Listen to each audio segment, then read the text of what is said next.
юридикалык маселе бар да.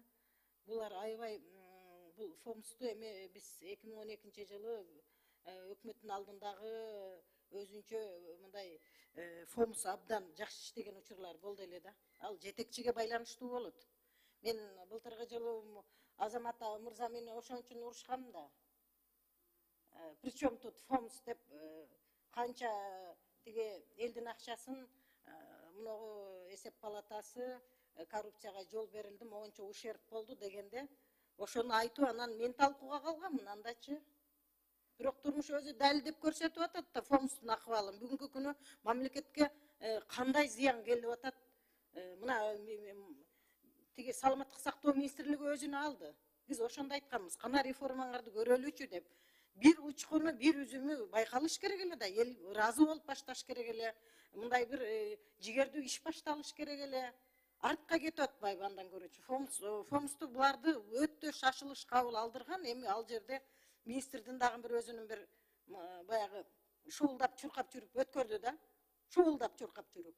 Министр өзү бюджет отуруп келиш керек эле да. Тиги Венера Калбековна мондой бул чоң 25 бул элдин тагдыры, министрдин тагдыры эмес бул. Министрлер күн сайын алмашса эчтеке өзгөрбөйт. Иштей албаса күн сайын алмаштырыш керек болсо. Бул экинчи жолу келген министр. Мен ойлогом, эми экинчи жолу келгенде биринчиде кетирген кемчиликтерин оңдойт, түзөйт, өзүнүн элдин тагдыры мойнунда турат, ойлонот го деп. Мына бүгүн эң оор тармактын бири ушул деги эле социалдык сфера өлдү. Моңго алышыбыз керек. Эми биз айтпасак ким айтат? Мандатты эл бердиби? Биз татыктуу мындай колдонуп айтышыбыз керек. Айыл жерине баралычы, мен медициналык тейлөөнү татыктуу алдым деген бир кишини укканым жок мен. Бар ыйлайт.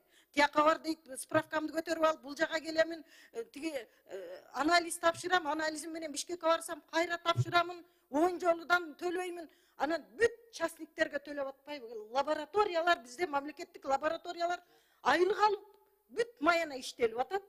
А бирок лабораториянын баары мына биз өзүбүз деле, мыногу тиги управ деламинин эмесине барып тапшырат, спецке барган деле, тиги жыл сайын бир жол биз бүт өтөбүз проф эмеден.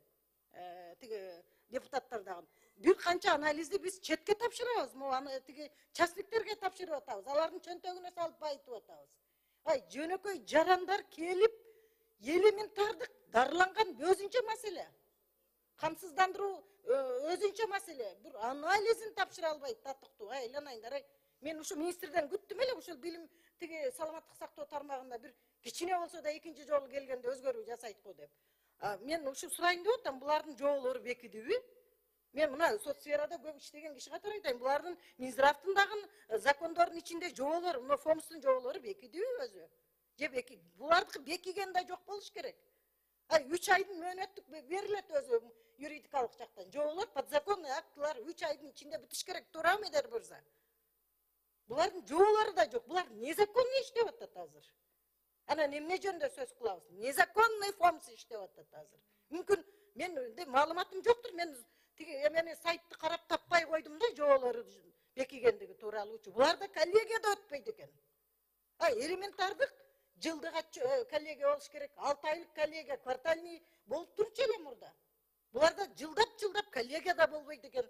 Анан эмне жөнүндө сүйлөйбүз? Мен бүгүн эми мынагы статистиканы азыр сумманы комитетибизде сүйлөймүн. Бирок бул идеологиясы сиздерге тиешелүү үчүн айтып атамын да. Бир регионго барып айыл жеринен башталат. Мамлекет айылдан башталат. Жөнөкөй жарандардын тагдырынан башталат. Силер мына борбордо туруп, ысык суу, муздак суу бүт шартта туруп, анан барып тааныш тамырыңар менен врачка көрүнүп аласыңар, тыйыныңар бар экен, чет мамлекетке чыгасыңар. Пенсияга бүт өмүрүн байлап койгон пенсионерлерибиз, пособияга бүт тагдырын байлап койгон балдарынын жөнөкөй жарандарыбыз, алар кайдан барып дарыланат? Элементардык анализ тапшыра албайт.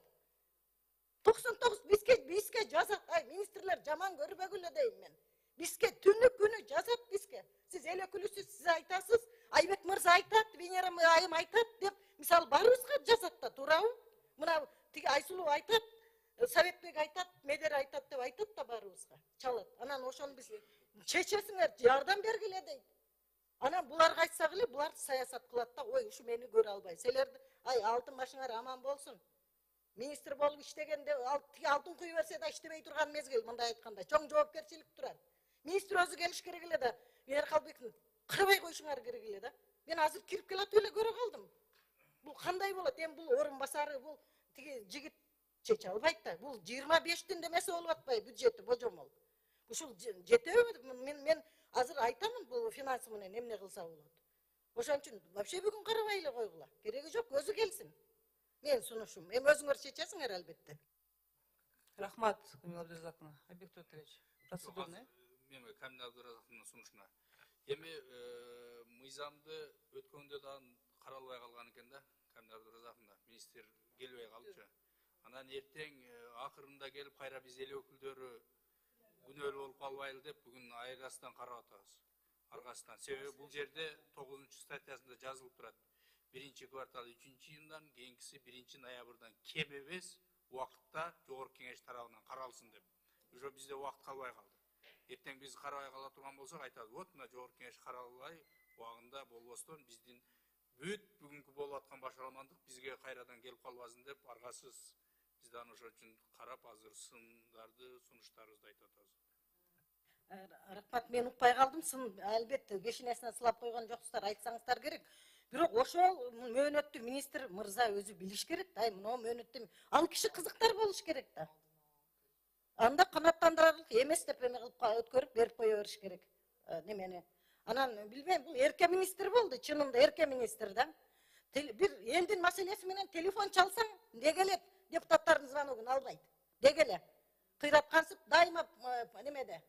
Командировкада, каякта командировкада, региондон да көрбөйбүз аны. Анан эле тиги дайыма президенттин атын колдонот да, дайыма президенттин атын дайыма колдонот. Мен президент менен жүрөмүн дейт. Президент эле ал ошол министрден миллион эсе патриот эл деп жүрөт ал президент дагы. Президенттин атын колдонбош керек. Дайыма мен президент мени коргойт деп турат. Президент бир коргойт, эки коргойт, үчүнчүсүндө айтат. Элге жакпадыңбы кет дейт. Айтышыбыз керек. Бу окшогон эрке министрлерди. Биз комитетте дагы айтабыз бүгүн. Рахмат, Камила Абдуразаковна. Туптуура айттыңыз. Биз дагы ушул маселени азыр бул мыйзам боюнча канча суроолор болуп атат, канча маселе. Ошонун баарын айтып чыктык. Айтып бүтө албай атабыз дагы.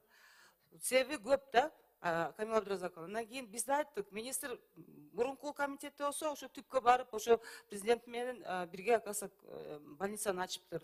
Бүгүн болсо мына командировкада жүрөт. Ушундай да. А бирок бюджет, сиз айтканыңыз туура. Канча элдин тагдыры чечилип атат бул жердечи. Канча элдин, канча бейтаптын тагдыры чечилип атат. Балдарыбыздын, айымдарыбыздын, карыларыбыздын. Эми ошону эч бир да министр ушинтип ойлобосо, анда билбейм, анда биз эмне кайсы жака барабыз. Биз мына айтып атабыз, бирок чечилбей атат да бул маселечи. Жыйынтыгы жок болуп атат азыр. Жыйынтыгы жок болуп атат. Биз аны да айттык. Бирок ошо Айбек Тоотович айткандай, мына бүгүн биз бул маселени колдоп берсек, анан кийин сөз түрдө биз бул министрди да чакырып, өзүнчө комитетке чакырабыз. Камила Абдуразаковна, сиз да келип берсеңиз жакшы болот.